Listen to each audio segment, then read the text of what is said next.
Okay, so hey everyone, welcome to this edition of Zoo to You. My name is Emily Wilder and I'm here with Dr. Brian Windmiller, and we're going to be telling you guys about some awesome things that are going on with turtles here in the swamp. So take it away, Brian. Fantastic. Good morning, everybody. Take off your mask. Okay. Yeah. I'm more than 6 feet away. I can keep the mask off. Good morning, everybody. So we're here at a swamp right near Great Meadows National Wildlife Refuge in Concord. And we've been working with a threatened species that lives right here in eastern Massachusetts, the Blandings Turtle. Massachusetts is actually the place where most of the remaining Blandings turtles in all of the northeastern United States still live. And Great Meadows is one of the really special populations, and I happen to live right nearby. So these guys are in my backyard, and I and Grassroots Wildlife Conservation, Zoo New England, has been working with Blandings turtles here since 2003. And our goal is to help this critical population of a threatened species recover, because we know that this population has actually declined by more than 60% over 40 to 50 years. It happens to be that in the 1970s, biologists studied the same Blandings turtles that we work with now, same individuals, and in many cases, and they estimated there were about 115 adults. Not that many, but that still made it one of the best Blandings turtle populations in the Northeast. Now there are only about 50 adults left, and from all of the work that we've done together, trapping the turtles, which we'll talk about and show you guys today, and marking them and learning about them as individuals, following their lives over many years. Some of the turtles that we're following, not only have we been following for 16 years since 2003, but some of them are the same turtles that other researchers first caught in like 1971, because Blandings turtles can live a long time, as long as people can. So we know that this population had declined, and we've also learned that the biggest problem that these guys seem to have, and this seems to be true of a lot of populations of rare turtles, is the adults often do pretty well here around with, it doesn't look, you're in a beautiful swamp, but right near us are big roads, lots of houses. And in this kind of suburban situation, oftentimes the turtles have the hardest time going from when they hatch to becoming older juveniles. The first few years of life is really critical, really hard for turtles. Even in the best of circumstances, most young turtles don't make it. But here, where there are more raccoons and chipmunks and skunks that can eat young turtles and eat hatchlings, and where there are more roads for the young guys to get killed on, and where there aren't as many of the right kinds of swamps that the turtles need, here those young turtles really can have a hard time. So what we're doing is we're helping this population in many ways by helping figure out the habitats that the turtles need, helping protect those habitats, helping make the habitat better. But also what we're doing is helping the turtles directly so that more of them live from when they hatch. So more of them live already to hatch, and then from hatching all the way until adulthood. So we'll go over that some more. And we've got a bunch of turtles that we'll let go and that will help us explain exactly what we're doing. Emily? Yeah. So here are all the turtles that are waiting to be let go. But before we do that, we're going to check. We have some really exciting things. We set some traps yesterday to see what other kinds of animals live in this swamp. And Brian's going to show us some of those animals. So if you've ever wondered what might be living under this green, scummy looking water, well, you're about to find out. Beautiful one. Can't be nicer. Tons of animals live in here. And we've got some turtles. Emily just checked the traps earlier, and she just pulled these traps up. We bait each one of these traps with a can of sardines, and we have these little pool noodles in to make sure that they stay afloat, because turtles breathe air. We want to make sure that the turtles are safe for the hours that they may be in the trap. And let's see who we've got for you in this one. We've got, we can't catch very big turtles in these traps, which is kind of nice, because this kind of turtle can get an awful lot bigger than it is. This is a very young snapping turtle, and this one, my guess, hard to tell on snapping turtles, but this one's probably about 5-6 years old, something like that, from its size. we actually raise some baby snapping turtles in schools. And we also have a conservation project for snapping turtles in Boston, where the species is rare. Here in the suburbs, there are a lot of snapping turtles. And I'll just let you know that in 9 months, when we raise snapping turtles in schools, a lot of our snapping turtles are about this big, even though this wild one, is probably about 6 years old. So anyway, this is a very sweet little snapping turtle. You can see it's being very shy, right? But a snapping turtle this size could give me a painful bite if it chose to. It's just being shy. So anyway, Emily. So Brian, are snapping turtles dangerous? So snapping, it's a great question, Emily. Snapping turtles are not particularly dangerous unless you do something wrong, right? Snapping turtles will never come looking for you. These are slow, quiet animals that live in swamps and ponds and streams. And snapping turtles will hide. That's what they do to catch food and to help protect themselves. And in the water, snapping turtles will never bother with you. I've stepped on snapping turtles barefoot in ponds and swamps, and they just swim away. If they're out of the water, though, snapping turtles are in danger from predators. Why? Check it out. So this turtle has a nice, solid top shell. It's carapace. But look at its bottom shell. This is its plastron, and it doesn't cover all of the muscle and skin on its inner thighs and armpits and legs. So if I were a turtle predator, right, like a fox, and I came up, all I would need to do is flip this turtle over, and I'd have turtle for lunch, right? So normally, especially as these turtles get bigger, and this turtle could grow, we see snapping turtles whose shells are this long over here and can weigh upwards of 40 pounds. As they get bigger, their defense becomes more effective, and what they do is they believe that the best defense is a good offense, and they try and scare away predators. So on land, simply put, snapping turtles are not dangerous except if you come up to them right in their faces when they're on land, and then they will defend themselves, and they can bite very quickly. And if they do, right, for a bigger snapping turtle, it can hurt you. So enjoy them, admire them. If you see them on land, right, take a picture of them, but just don't walk right up in their face. Absolutely. Okay, that's really good information, Brian. What else is, I see like there's all kinds of things squirming around in this trap here, maybe even trying to escape. Absolutely. Let's go see. So I'll kneel down here in the muck. And we've got two different kinds of turtles. And the first kind that we'll show you is the most common turtle in Massachusetts. And we've got sort of a little, nice little family group, if you will. And I think they're not likely quite a family, but we'll talk about it. So these guys, these are the most common turtles in Massachusetts. These are the turtles that you'll see if you go out on a nice sunny day. They're basking in Massachusetts. 95% of the time it's one of these guys. These are our eastern painted turtles.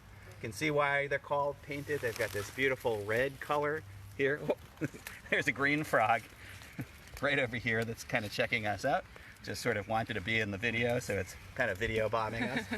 So anyway, these guys have that name because they've got the beautiful red markings and these nice yellow stripes on the side of the head. And here's a little teeny one. This is a little baby painted turtle. Oh. And this little baby painted turtle is probably about 2 or 3 years old. So I'll let this guy go. Yeah. Right over by the green frog. And then I've got these 2 adult painted turtles, and these guys are about as big as painted turtles get. And this smaller one is actually a male, and the bigger one's a female. And in painted turtles, you can see also she's not only longer, but she's got a much thicker shell. That's true in painted turtles. The females have a kind of thicker, deeper shell, more room for the eggs to be inside. And the males have these really long claws on their front feet. So, 2 beautiful painted turtles. In fact, sometimes it's possible. This time of year, it's almost nesting season for painted turtles. So, she's a little shy about it. But sometimes it's possible actually to tell by feeling inside whether she has any eggs. All right. So, cool. May I let these guys go right about over here, Emily? Yeah. Okay. we've got some special guests for you here. Because we're here working on a project with Blandings Turtles. And check this one out. This Blandings turtle has a weird growth on its side. Not really. This is a radio transmitter, right, that our biologists from Zoo New England glued to the back of this turtle so that we can track this turtle. And this turtle looks like a young male, and we can tell the turtle's number by reading these little notches on the sides of the shell. Right, so you can see here's a little notch. This little notch is in the 20 position. And this little notch is in the 1 position. That's 21. And then looks like there was a notch up over here. Looks the turtle might have been chewed on a little bit. There we go. So this one looks like it was 1,000 and 1,021. Yeah. And you can actually tell about how old this turtle is even. We can look it up and tell, but let's see. I don't prefer something that I can use the point with. Yep. I'll just use this. So this turtle, each of these bony plates on this turtle grows outward. I should probably put my mask on at this point, since Emily needs to come a little bit closer. There we go. So this turtle hatched with this particular bony plate was only as big as this nice smooth part here. And after 1 year of growth, this turtle grew a huge amount. In fact, it grew all the way out to this line, right? And then here's 2, 3, 4, 5, 6, 7, 8. Looks like this turtle is about 9 years old. We'll look up to be sure, because we can look back on its records on our computer. But this turtle was probably raised in a school classroom 9 years ago, so around 2011. And it grew a huge amount. In fact, it grew so much that by the time we let it go, by the time we let it go, this turtle would have been about the size of a wild 3 or 4 year old turtle, because they grow so much in the classroom. And Brian, why was it in a classroom? Yeah. So is that normal? Nope. We usually don't take threatened species and put them in classrooms, but in this case we have a particular reason.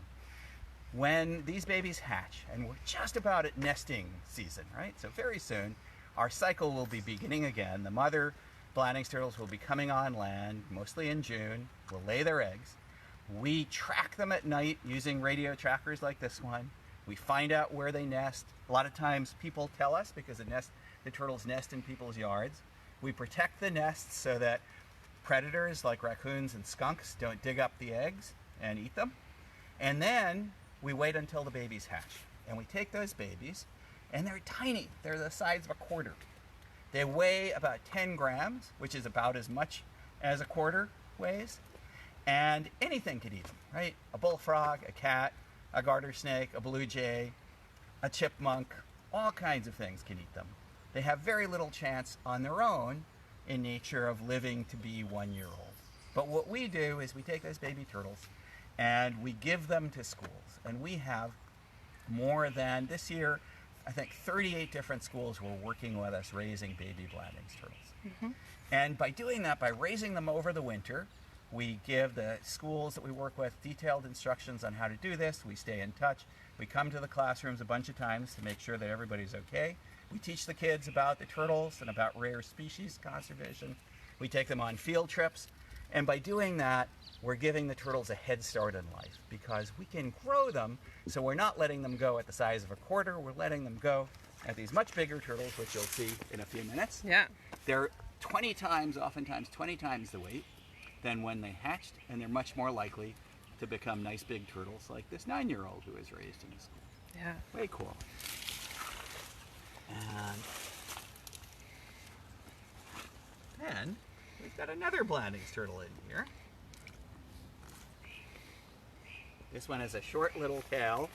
That's unfortunately something that happens to a fair number of wild turtles. This shell is incredibly good and protective for the turtles. Protects them from almost any predator. But once in a while, the turtles aren't quite fast enough getting that tail in, and somebody nips them and takes off a little bit of the tail. And this turtle we'll take a closer look at afterwards, but I can tell that this turtle was also marked by us. This turtle was marked also over here in the number 20 position. And I'll need to look a little more carefully afterwards just to be sure who this was. But this turtle also, this turtle has a little scooped in belly part, scooped in plastron. So it looks like it's also a young male. And this turtle also was raised in a school, and we'll figure out who you are.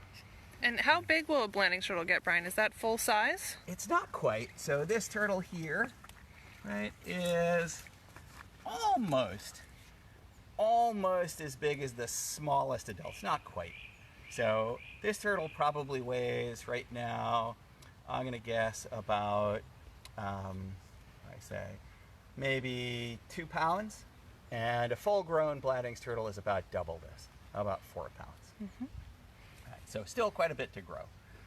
The shell on a full-grown adult will reach out to about over here. Nice. Way, way cool. So it's really exciting, and we look forward.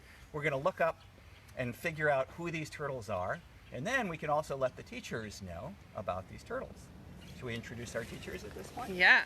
So we have 9 turtles that we're releasing today from this population that got head started.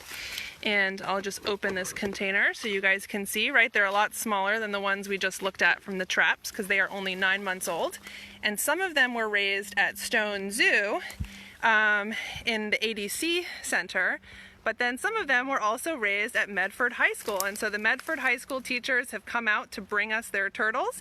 And they've done a really amazing job raising some really big turtles. I think one of them might even be close to the record size Blandings turtle, which is very exciting. Right, and that's record size Blandings turtle for more than 500 Blandings turtles that we've raised to date. So, and that matters, right? It's not a competition to see who gets the biggest turtle, but the size does matter because the bigger they are, the better that shell is going to be able to protect them now that they'll be in the wild. Yeah. Brian, there's a question from Rachel here about how old do the turtles have to be to reach full size? Yeah, so they reach full size around the same time that they become sexually mature, so that they're old enough to be able to have babies of their own. And for female Blandings turtles in this population, we've actually followed some. The youngest ones are about 16, and most of them don't start laying eggs until they're 18 or even 20 years old. So it's a really long time. The males may be a couple of years younger than that, but it's a long time before these guys get to be adults. Once they are adults, they can still grow, but it's very slow. So on average, a 50-year-old turtle is a little bigger than a 20-year-old turtle, but they don't grow much after they get to 20 or so. Yeah. So Brian, does Zoo New England raise any other kinds of turtles or just Blandings? No, we work with 4 different rare turtle species in Massachusetts. We work with Blandings turtles, with wood turtles, with eastern box turtles, with spotted turtles, and we've been raising all of those except for spotted turtles. We hope this year we'll be able to get some baby spotted turtles to raise too. And we also, as I mentioned, we raise some common snapping turtles in Boston where that species is rare, just because there are so few turtles left in Boston itself. It's so urbanized. Yeah. Okay, so I think it's about time to release these turtles. You can see they're clamoring to get out. They seem very excited. So I'm going to carry them over into the swamp while Brian holds my phone. And maybe, Brian, you can explain as you're showing the video why this is good habitat for the Blandings turtles. Absolutely. So this wonderful swamp over here in Concord, Massachusetts is quite thick. You'll see when Emily gets in the water, it's really hard, mucky to move around in. Mucky is good for Blandings turtles, and open and sunny. You see that there's a big clearing, right, around the trees, and that's perfect for Blandings turtles because they do really well in areas where the vegetation, like these cattails over here, right in front of us, and then all of these shrubs. You can see some of the taller plants with leaves coming out, and some of those are young red maples, and some of those are winterberry and buttonbush. And now you can see Emily here, right? And you'll get a sense as Emily starts moving in the swamp just how thick and mucky this is. And the thicker the better, right? Thicker in these sunny, sort of waist-deepish swamps. It's exactly what Blandings turtles need. The young guys can hide really well and still find tons of food. There's tons of aquatic insects in here. There are tons of tadpoles. There are young fish in here. There are some crayfish. There are lots of aquatic snails. And all of that is exactly what Blandings turtles really depend on. Okay.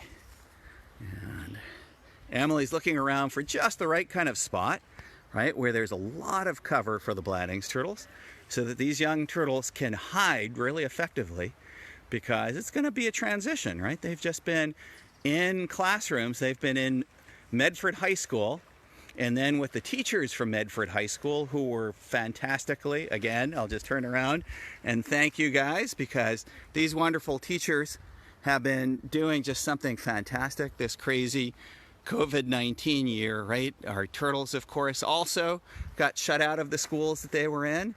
And Ivy and Audrey and Jody and many of our teachers took the turtles home with them and continued to care for them for several months now after the schools have been closed. So we're really, really grateful to you guys for that. That's fantastic. Okay, so now we zoom in on Emily. Okay, everybody can wave goodbye to the turtles. Right, and it's time for these guys to make the big transition. Okay, and we wish them really, really well. We have radio tracked about 150 young Blandings turtles after we've let them go, after they've been head started. So we know that the turtles in general do really well. And we wish these guys luck, and we hope that in a few years we'll be able to come back in here and put down a trap one day and catch these turtles, and then call up the folks, call up Ivy and Audrey and Jody again, and let them know that their turtles are alive and well and growing super well here in Concord. I'm going to wait for Emily to come back, and then we can maybe take a couple of more questions. I see there are a couple of questions already here, but being an old fart and not having my reading glasses, I'm not going to be able to read them. So in the meantime, I just want to, again, show you a little bit of this swamp. This swamp is a super rich place, right? We just showed you some of the turtles, Blandings turtles and painted turtles and snapping turtles that live in here. You saw the green frog that photobombed us. We can hear in the distance, we can hear red-winged blackbirds singing. You can hear a song sparrow singing. There are fantastic birds like hooded mergansers, which are uncommon, that live in here. Awesome. There are so many living things here. And I think you've got some questions. Yeah, so let's see here. So Rachel wanted to know what the life expectancy of a Blandings was. Sure. So it's a really good question, and in part I think the fairest answer to say is we don't have a great idea, and it's because they live so long, people don't hang around and study them for long enough. So we know that at least one Blandings turtle that could be definitively aged to a minimum age was caught in Michigan a few years ago, and it was at least 83. Could have been 93, 103, it was at least 83. We know similarly a lot of the turtles that we work with are at least in their late 60s or early 70s. But we think it's likely that some Blandings turtles live to be over 90 and probably over 100 at the outside, right? So pretty similar to us in terms of life expectancy. Yeah, really long-lived animals, which is one reason why they don't make good pets. No, these are definitely not pets. Not pets. This is a threatened animal that, and anything that we do, that the teachers who work with us do, the students who work with us do, that we do with Blandings turtles, we do it in partnership with the fantastic biologists for Massachusetts at Mass Wildlife, who review everything. They discuss all of our plans. Everything has to be carefully thought out. So with wild animals, right, we work with wild animals, but please, for all of you, when you see wild turtles and other wild animals, admire them, take their photos, enjoy, but leave them alone. They belong where they are. Yeah, exactly. And so we're just about to end here, but what I wanted to say to you guys, first of all, thank you so much for tuning in. Today, I forgot to mention at the beginning, but today is World Turtle Day, and so it's a very exciting day. You guys just got to see a whole bunch of different turtles. And I know that right now the zoo is closed, and a lot of maybe your favorite shops and restaurants and everything are all closed too. But one thing that's not closed is nature. And right, nature is still open. Spring is here. It almost feels like summer now. And we really encourage you guys to get outside and enjoy the beautiful nature that is all around you. Even just looking outside your window, you'll maybe hear birds or see moths flying by. Nature is all around us, even in the city, no matter where you live. And so I encourage you guys to observe and appreciate that beauty that is all around us. And remember the plants too. And remember the plants too. Nature is also the plants. So thank you so much for tuning in. And come back tomorrow at 1:30 for our next Zoo to You. Thank you guys. Thanks. Bye. Take care.